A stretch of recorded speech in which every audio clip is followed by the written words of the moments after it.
Assalamualaikum warahmatullahi wabarakatuh. Perkenalkan, nama saya Muhammad Muklis SPD, calon guru penggerak angkatan 11 dari Kabupaten Ogan Komering Ilir, Sumatera Selatan. Akan mempraktikkan aksi nyata modul 1.4 tentang budaya positif. Diseminasi budaya positif yang saya lakukan ini dari Komunitas Belajar SD Negeri 1 Lubuk Makmur atau sering disebut juga dengan Kobar Salumar ke Komunitas Belajar SD Negeri 2 Lubuk Makmur atau Kobar Akbar. Selamat menyaksikan. Yang bertugas di SD Negeri 1 Lubuk Makmur akan belajar mempraktekkan praktik baik atau diseminasi tentang budaya positif. Sebenarnya Bapak Ibu, materi ini baru saya pelajari karena materi ini di materi 1.4. Tadi di awal sama Pak Didi sudah dibuka pakai pantun. Saya juga berpantun Pak. Pagi hari makan kelapa, rasanya enak bikin tertawa. Kita di sini telah berjumpa untuk acara yang istimewa. Ya, Bapak Ibu, minum. Nah, sebelum kita mulai kegiatan kita, coba Bapak Ibu sekarang boleh duduk berhadapan. Nah, berhadapan sama bertiga tak apa-apa. Dan sekarang Bapak Ibu kurang lebih 30 detik coba Bapak Ibu senyum dengan teman di depannya. Boleh kelihatan gigi kalau senyum ya. Dimulai dari sekarang coba senyum.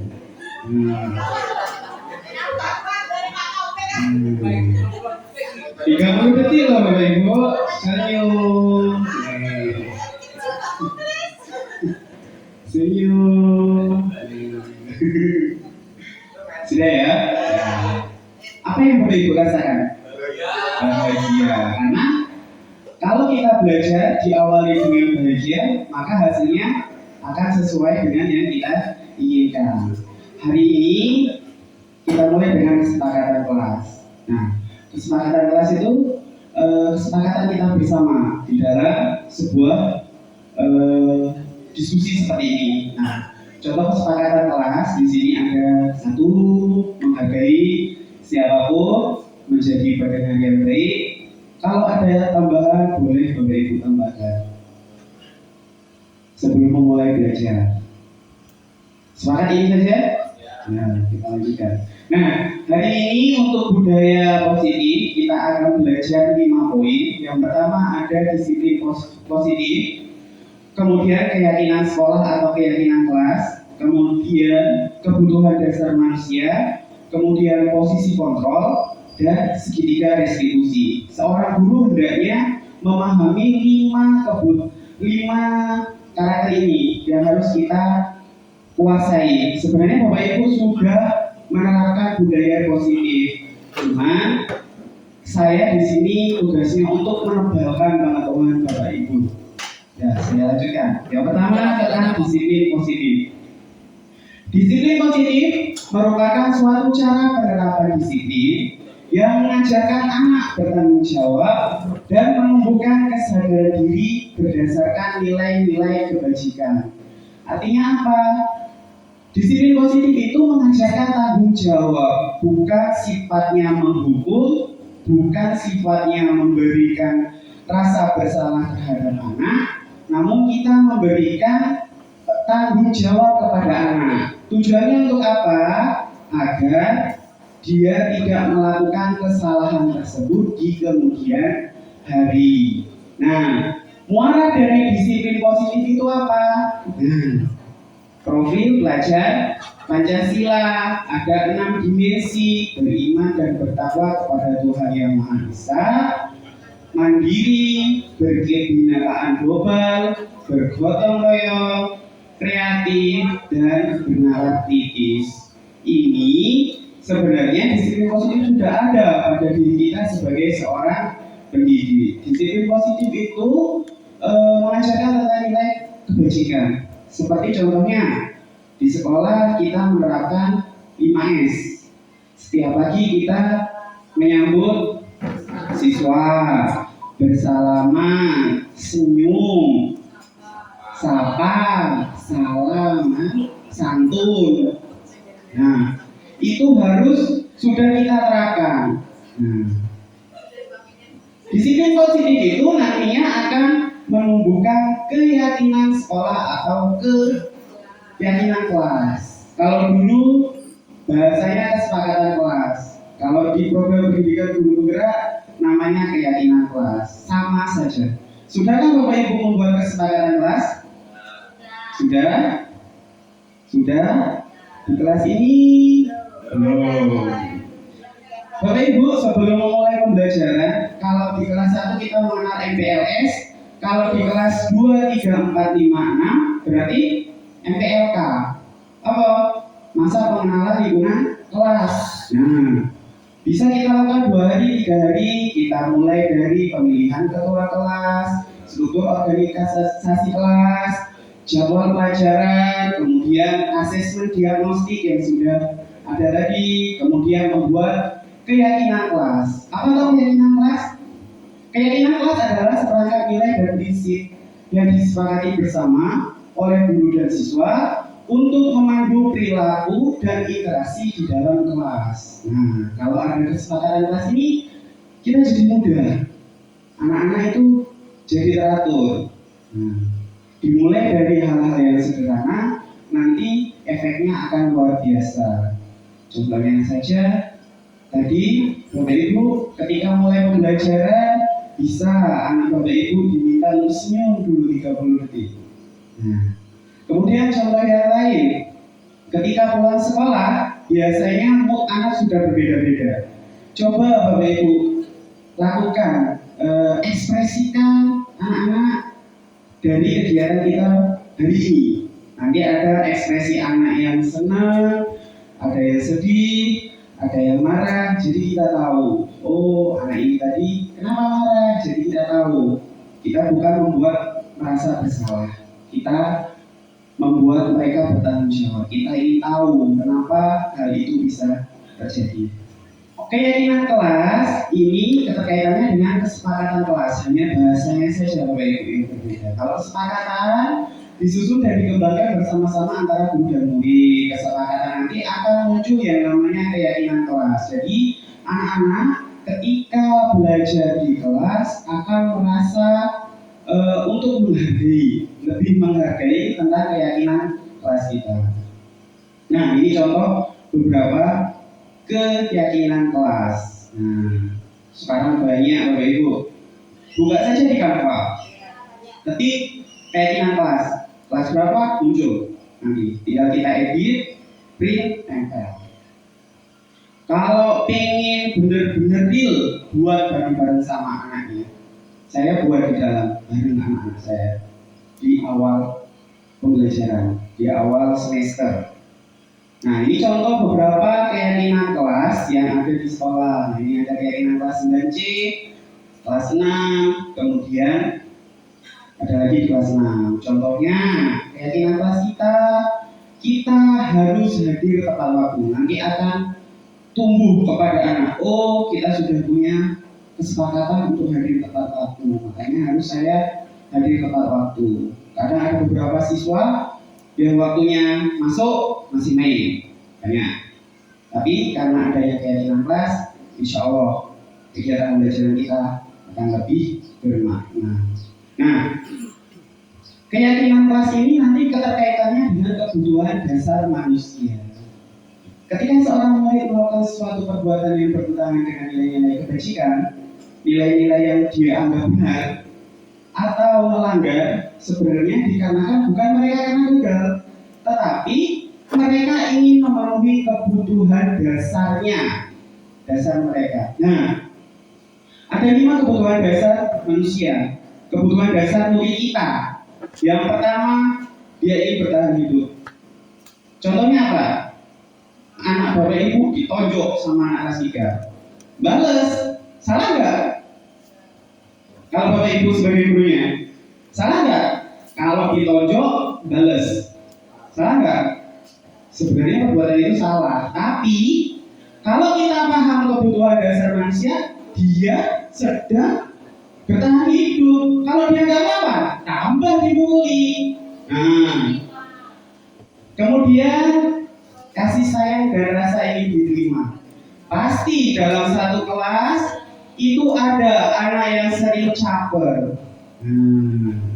Ada yang kurang kasih sayang di rumah, dilampiaskan di sekolah. Banyak tuh. Ada yang kadang-kadang kita ngejar, dia sering. Ada yang tiba-tiba lari, ada yang tiba-tiba pengen pipis. Dia bukan melanggar, tapi dia membutuhkan kasih sayang dari bapak ibu gurunya. Kemudian ada yang penguasaan, dia ingin berkuasa di kelas, pasti ada. Nah, jadi kita harus tahu dulu. Oh, ketika anak itu tiba-tiba balas jotos, ya dia bertahan hidup. Tiba-tiba pengen narik kita menjadi pusat perhatian kita, karena ini punya kasih sayang. Kemudian penguasaan, ya tiba-tiba ingin menguasai kelas. Kemudian kebebasan. Nah, saat murid kita ingin bebas, gak cuma belajar di kelas, dia ingin berekspresi, ingin gambar. Nah, itu kebebasan. Kesenangan. Nah, Bapak Ibu sering SBY kan? Nah, itu kan untuk meningkatkan kesenangannya. Kadang ada beberapa siswa setelah SBY, dia senang, dia akan semangat lagi untuk mengikuti kegiatan pembelajaran. Nah, coba saya punya studi kasus di sini. Kalau Bapak tadi buat LK, saya ingin langsung dengar pendapat Bapak Ibu. Ibu Zulaika seorang guru kelas 6 sedang bingung menghadapi ulas salah satu murid di kelasnya, Tommy. Beberapa anak telah mengeluhkan Tommy yang seringkali meminta bekal makan siang mereka dengan paksa. Jika Anda menghadapi situasi seperti Ibu Zulaika, apa yang akan Bapak Ibu lakukan? Nah, boleh ya. Ibu gurunya satu, bapak gurunya satu berpendapat. Ya, yang ingin berpendapat boleh katakan. Ayo. Kalau Bapak Ibu menghadapi situasi seperti ini, gimana kira-kira apa yang akan Bapak Ibu lakukan?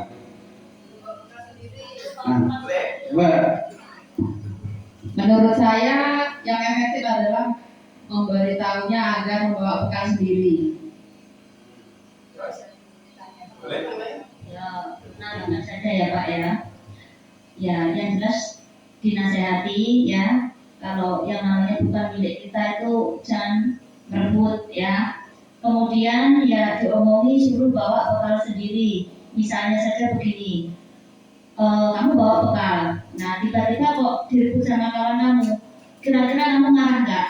Marah Bu. Nah sama posisi kawan kamu itu juga seperti itu. Ketika makanannya direbut, pasti marah nggak terima. Nah jadi jangan diulangi lagi. Sebaiknya kamu bawa bekal sendiri. Nah, cukup Pak. Ya bapak-bapak berpendapat. Aris.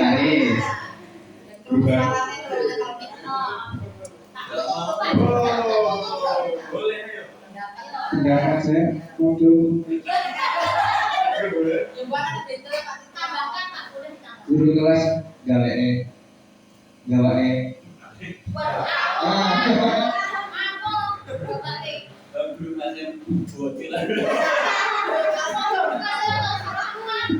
Guru kelasnya ibunya.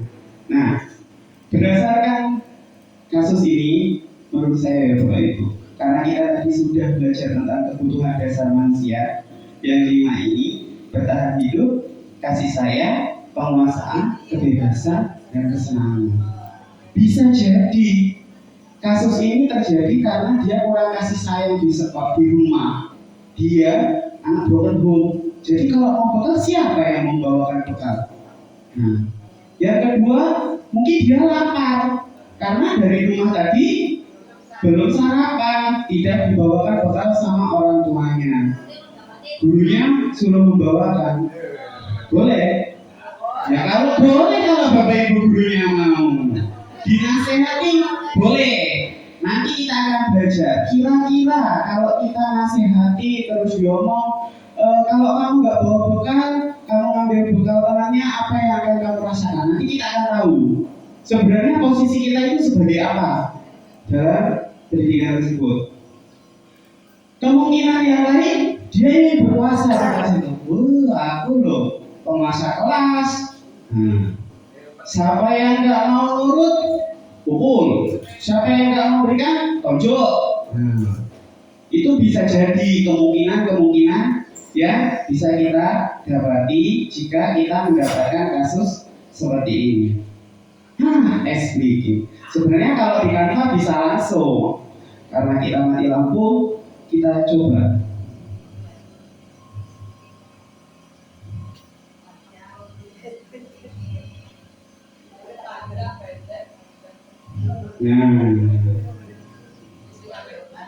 Pak Bumber.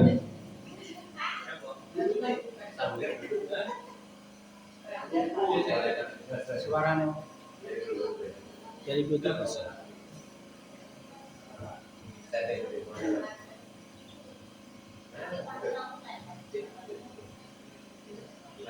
Di setting dulu. Uber.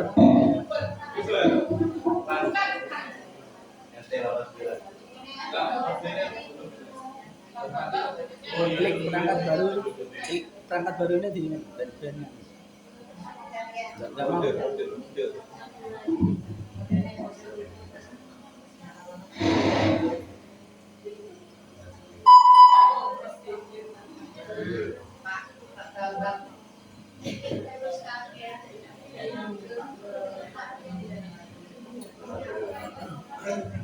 Kalau nggak bisa pakai ini ya Pak apa?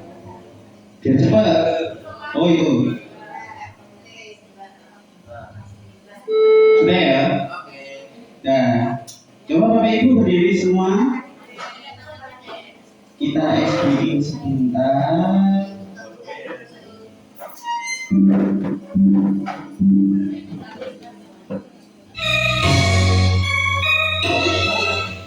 Kenceng banget ya?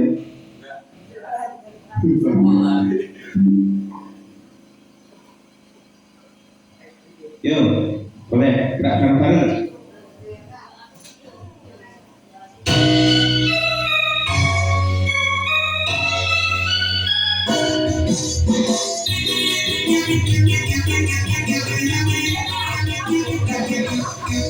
Panjang, panjang, panjang, pendek, pendek, pendek, panjang, panjang, panjang, pendek, pendek, pendek,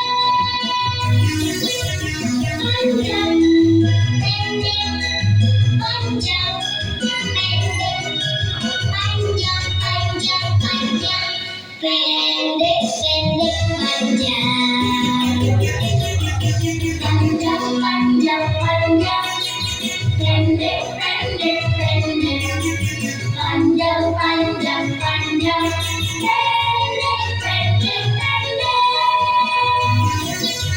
panjang, pendek, panjang, pendek, panjang, panjang, panjang, pendek, pendek, panjang.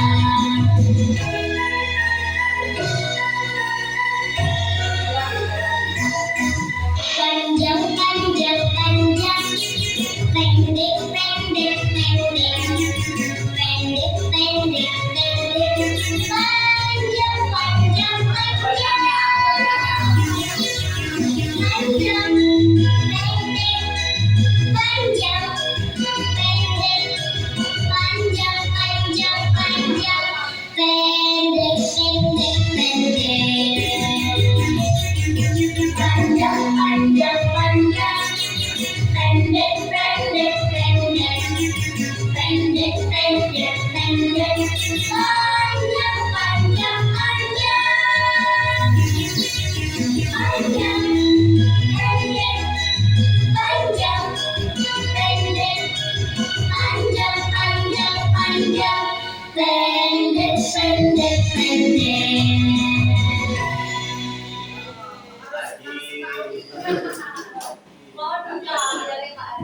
Terima Terima kasih, nanti lagi.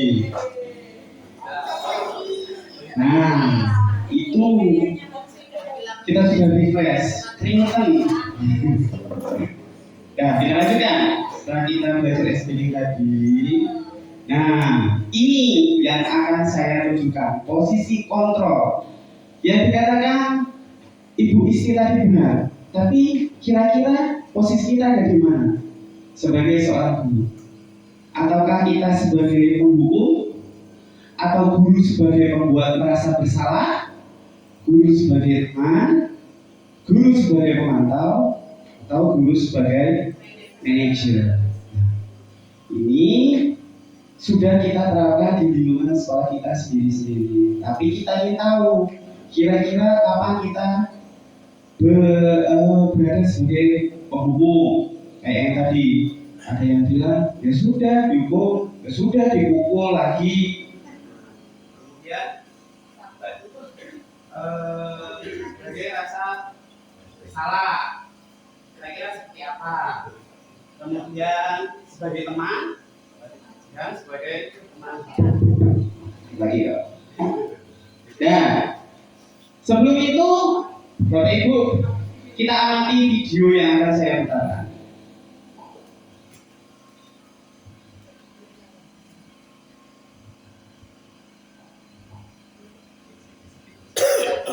Coba diamati Bapak Ibu.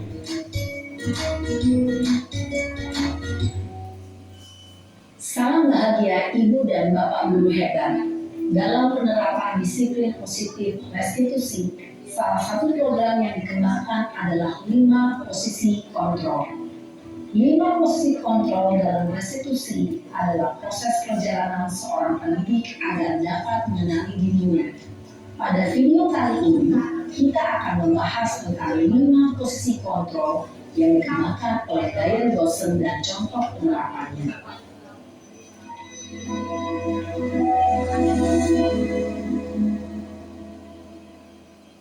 Lima posisi kontrol itu adalah 1. Posisi penghukum, 2. Posisi pembuat merasa bersalah, 3. Posisi teman, 4. Posisi pemantau atau monitor, dan 5. Posisi manajer. Untuk lebih memahami kelima posisi tersebut, mari kita saksikan kasus Naren yang terlambat hadir 20 menit di sekolah dan melihat bagaimana kelima posisi kontrol dalam menghadapi masalah tersebut.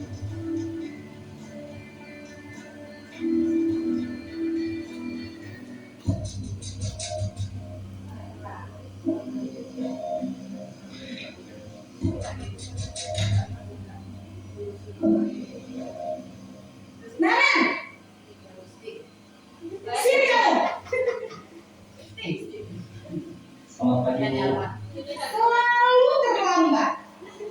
Kamu deh, pasti terlambat. Maaf Bu, saya Apa? Apa coba? Alasan kamu apa lagi? Kapan sih kamu tidak terlambat? Malas sekali ya kamu jadi anak. saya Dasar pemalas. Gak kapok-kapok sih kamu. Sudah berapa kali terlambat? Sana, kamu keliling lapangan basket 2 kali.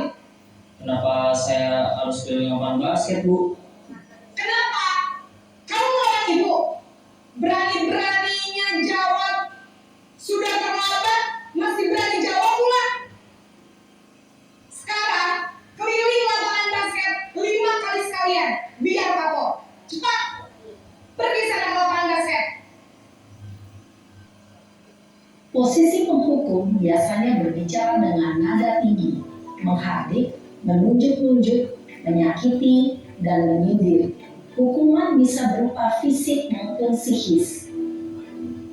Ibu dan Bapak Guru hebat, dampak yang terjadi pada murid ketika guru berada pada posisi penghukum adalah murid cenderung akan memberontak, bahkan menyimpan dendam.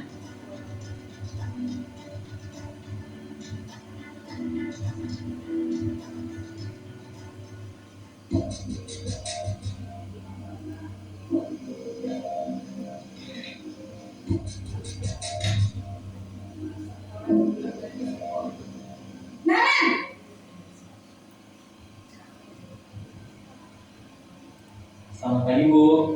Naren, kamu kenapa terlambat lagi, nak? Ya Tuhan, Naren. Kamu senang ya bikin ibu susah ya? Kalau kamu terlambat lagi, nanti ibu yang ditegur bapak kepala sekolah, nak. Disangka ibu tidak bisa membina kamu. Duh, gimana ini? Maaf Bu. Duh, Gusti Naren. Kamu suka ya kalau ibu tegur bapak kepala sekolah? Terus, sekarang ibu harus tulis apa yang di buku absen? Ini kamu sudah sering terlambat loh. Ibu harus apa coba? Maaf Bu. Maaf sekali. Ya sudah, lain kali jangan bikin ibu susah lagi ya nak ya. Ibu tidak akan kuat lagi kalau kamu begini terus. Bisa jantungan kalau ibu tegur bapak kepala sekolah. Sana cepat ke kelas. Maaf ya Bu. Maaf sekali. Posisi membuat rasa bersalah, berbicara dengan nada tenang, cenderung lembut.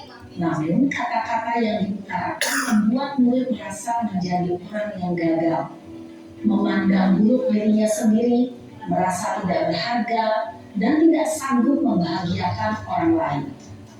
Ketika guru mengambil posisi pembuat rasa bersalah, murid akan menganggap dirinya yang bersalah dan ia akan menyimpan emosi negatif tersebut di dalam dirinya.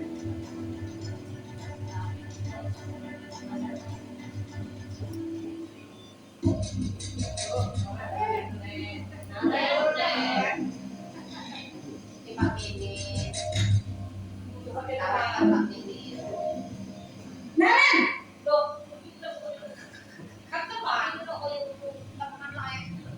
Selamat pagi Bu. wah, sudah jam berapa ini nak? Lambat lagi ya sayang. Iya Bu. Habis ibu saya lupa bangunkan saya Bu. Kamu malah menyalahkan ibu kamu. Kamu bukannya anak yang larinya paling kencang. Kok terlambat sih? Iya Bu. Saya memang terlambat bangun tadi. Jadi biarpun saya lari kencang, tetap gak kejar Bu. Ya sudah sana. Nanti lain kali lain. Kira-kira saat ini posisi Bapak Ibu ada di mana? Atau lima-limanya sudah dapat? Atau masih penghubung sebagai penghubung? Kalau ada muridnya yang nakal, wow, teriak-teriak. Lima-limanya kita pasti mengalami ada pada diri kita. Tapi posisi yang terbaik adalah sebagai posisi seorang manajer. Nah, dari video tersebut coba Bapak Ibu refleksikan hal apa saja yang Ibu pahami dari video tersebut. Dua orang lah, sebelah sini tadi sudah dua. Pak Obe.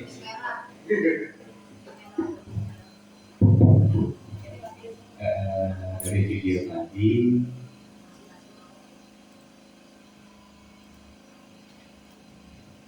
ada 5 posisi tadi. Tapi saya rasa kalau saya sendiri belum pernah melakukan di posisi yang terakhir tadi. Secara manajerial mungkin itu berdasarkan video tadi dan yang saya alami. Tinggalnya satu lagi ibu sih sudah sebelahnya.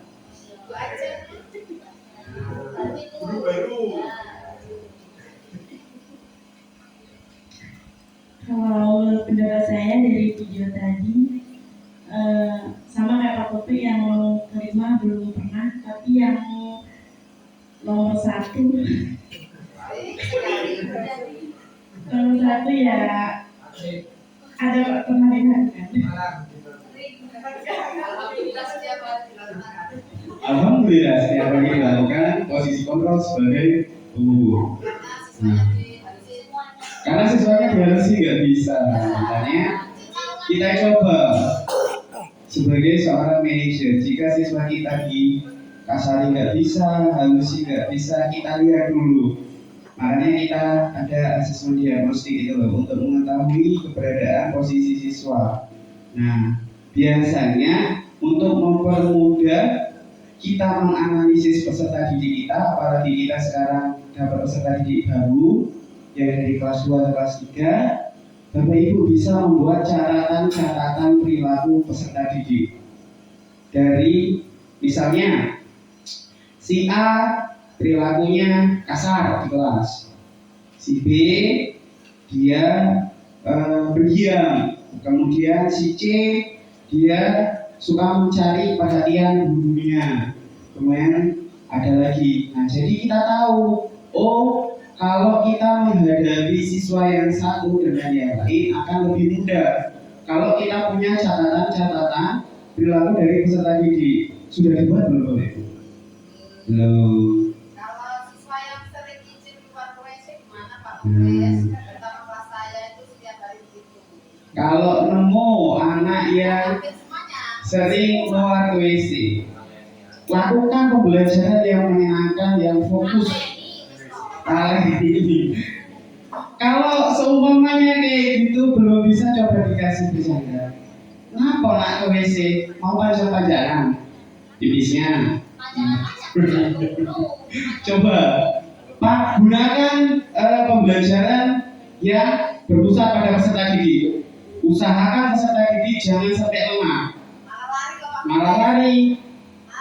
Gunakan metode atau model pembelajaran yang beragam, tidak hanya ceramah ataupun yang lain. Metode ceramah bagus, cuman kalau kita sering melakukannya, murid juga akan bosan. Sekali-kali kita bebas berekspresi, keluar dari zona nyaman. Nah, kita gunakan belajar di luar kelas. Belakang ada sawah, belajar ke sawah, nggak apa-apa. Nggak balik. Saya sering loh Bu belajar di luar sekarang, sering juga. Ya nggak apa-apa. Itu untuk kegiatan olahraga bagus, anak berekspresi juga itu. Nah, kalau di kurikulum merdeka kita harus mengetahui kebutuhan peserta didik kita. Makanya kita buat catatan-catatan, Bapak Ibu. Nah, mungkin hal yang baik yang Bapak saya berikan tadi itu kita membuat catatan peserta. Boleh tahu kalau bisa sekalian untuk menghadapi murid yang ini yang harus kita lakukan seperti ini. Jadi nanti guru kelas berikutnya akan lebih mudah. Oh ini cara menganalisisnya seperti ini. Nanti kan kita menganalisis peserta didik kita selama. Nah, Bapak Ibu. Nah ini posisi kontrol. Jadi kita mendapatkan seperti itu.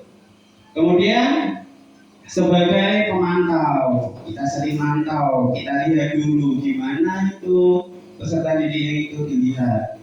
Kemudian sebagai manajer, nah ini yang harus kita kembangkan pada diri kita. Dari video yang tadi, kita sebagai manajer, kita buat ada keyakinan kelas kita kasih tahu terlebih dahulu, kemudian anak dibuat mengerti tentang tanggung jawabnya. Kira-kira apa yang bisa kamu lakukan untuk memperbaiki itu, seperti itu. Nah, perhatikan keterkaitan antara 5 posisi kontrol tadi dengan yang namanya restitusi. Kita mengenalnya kalau di Bunda itu ada nanti yang namanya segitiga restitusi. Apa itu restitusi? Restitusi dalam dunia pendidikan adalah upaya untuk memperbaiki kerugian atau kerusakan yang diakibatkan oleh tindakan siswa. Restitusi fokus pada pemulihan dan tanggung jawab serta mendorong siswa untuk memperbaiki situasi tersebut. Jadi, kemudian kita lanjutkan ke menanyakan keyakinan. Kalau anak itu sudah stabil, sudah tidak marah-marah, sudah tidak nangis, kita lanjutkan menanyakan keyakinan. Kira-kira nak, agar kamu mau nggak ulanginya lagi? Enggak. Kenapa? Kalau kamu ulangi apa yang akan terjadi?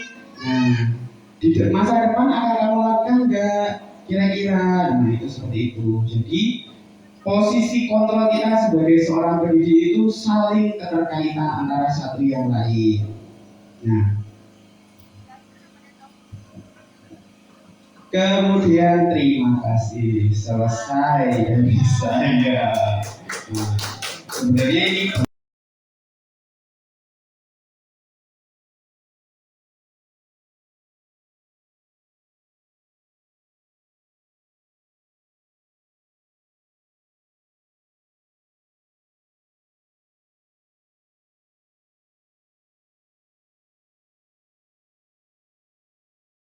satu. Waalaikumsalam warahmatullahi wabarakatuh. Selamat pagi. Pagi. Semangat luar biasa. Yes. Nah, hari ini kita akan membuat keyakinan kelas. Keyakinan kelas adalah prinsip atau nilai-nilai yang kita yakini, nilai-nilai baik yang ada di dalam kelas. Kemarin kita sudah buat kesepakatan kelas. Perhatikan. Di kesepakatan kelas kita masih ada kata-kata dilarang. Dilarang itu kata-katanya negatif, berarti tidak boleh. Kita akan membuat kesepakatan kelas menggunakan kata-kata yang positif. Jadi bisa diterima oleh semuanya. Nah, nanti Bapak bagikan kertas stick-note. Nah, kamu tulis di kertas ini, kemudian tempel di depan. Paham? Nah, Bapak bagikan. Kalau dua tangga Tulis namamu. Ya di sini. 1000, dua tangga dibagi. Tulis namamu. Tulis namamu, jangan langsung diklik, nanti kliknya di depan. Yo.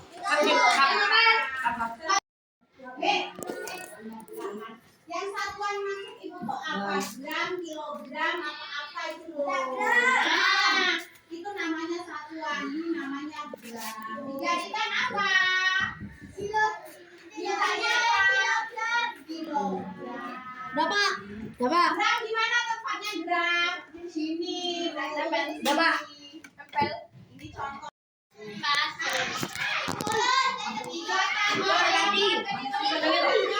Yo, lanjut.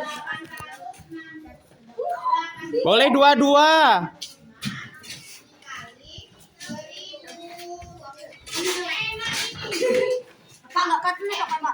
Let, lengket.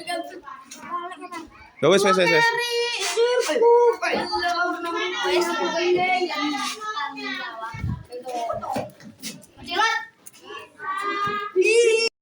Ini keyakinan kelas yang sudah kita buat. Jadi kita harus menaatinya, harus menerapkannya di dalam kelas kita. Keyakinan kelas kita salah satunya ini dari Roh Ega, menjaga kebersihan kelas. Berarti tugas siapa yang menjaga? Kita semua. Kemudian Edi, bersikap jujur. Jadi kita sama anggota kelas harus jujur. Kemudian Deru, tolong menolong. Jadi sesama anggota kelas harus saling tolong menolong. Jika ada teman yang kesusahan. Kemudian ada dari Auliasari, saling toleransi, artinya apa? Saling menghormati. Dan demikian keyakinan kelas yang kita buat, semoga bisa kita terapkan di dalam kelas kita. Tepuk tangan dulu.